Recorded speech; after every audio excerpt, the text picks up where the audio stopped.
వాళ్ళనైతే మనము క్లే గట్టిగా కాకుండా క్లే ఎలా చేస్తారో చూడబోతాం.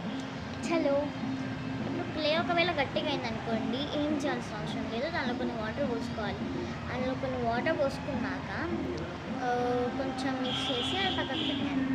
పక్కకు ఒక మూత పెట్టేయాలి. పక్కకు పెట్టేసాక కొంచెం ఇలా అవుతుంది. కొంచెం అయ్యాక దీనిలో కొంచెం పాన్స్ పౌడర్ అయితే వేసుకోవాలి. పాన్స్ పౌడర్ వేసుకున్నాక మీకు ఇలాంటి క్లే అయితే రెడీ అవుతుంది. స్మూత్గా ఉంటుంది అండ్ చిన్నపిల్లలకి చాలా యూజ్ అవుతుంది. అంటే మనం కూడా ఆడుకోవచ్చు. బాగుంది కదా. అండ్ నెక్స్ట్ ఏంటంటే క్లే చేసుకోవాలంటే మనం సింపుల్గా ఒకటి చెప్తాను. యాక్టివేటర్ లేకుండా, గ్లూ లేకుండా ఈ ట్రిక్ చెప్తాను, చేసుకోండి, చాలా బాగుంటుంది. ఫస్ట్ ఒక దానిలో వాటర్ పోసుకోవాలి. ఆ వాటర్ పోసుకున్నాక నెక్స్ట్ టూ ప్యాకెట్స్ షాంపూ వేసుకోవాలి.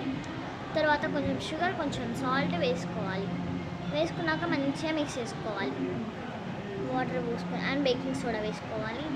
వేసుకున్నాక నెక్స్ట్ మీకు ఇష్టమైన కలర్ యాడ్ చేసుకోండి. చేసుకున్నాక దాన్ని 5 hours పక్కకు పెట్టేయాలి. 5 అన్నా 24 hours అయినా పక్కకు పెట్టేయాలి. తర్వాత చూసాక క్లే రెడీ అవుతుంది. అది బ్యూటిఫుల్ అయినా వస్తుంది. చిన్నపిల్లలకు చాలా మంచిగా ఆడుకుంటారు. Okay guys, bye. ఇంకా ఏమన్నా చేయాలనుకుంటే కామెంట్స్లో చెప్పండి, అవన్నీ చేసేస్తాం. ఓకేనా? బాయ్.